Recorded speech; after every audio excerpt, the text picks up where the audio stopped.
انت هتعمل لنا فيها السفيره عزيزه؟ هعمل لكم فيها السفيره عزيزه سيد شكري اللي بيتضرب بيها المثل على طول. هي مين وحكايتها ايه؟ تعالوا اقول لكم. عزيزه سيد شكري اللي اتولدت في ميت غمر في 1919.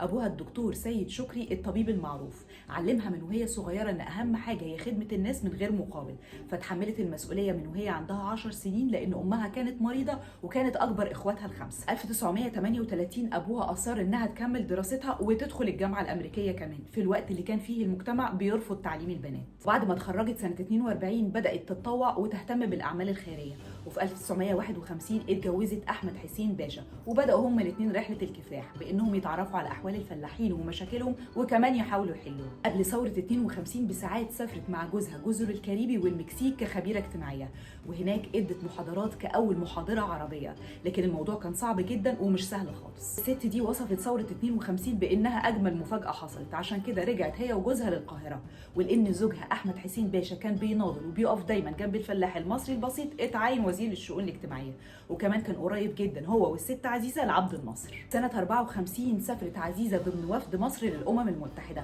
وبكده تكون اول سفيره وست بتمثل مصر، وكمان هي وجوزها لعبوا دور كبير في تدعيم الدعم الامريكي للشعب المصري. الست دي دخلت في حرب اجتماعيه كبيره لانها دخلت مفاهيم غريبه على المصريين زي تنظيم الاسره وان يكون في حضانات للاطفال في الارياف، وهي دي حكايه الست عزيزه او السفيره عزيزه. ما تنسوش تعملوا لايك وشير للفيديو وسبسكرايب للقناه، ويا ريت تفعلوا الجرس.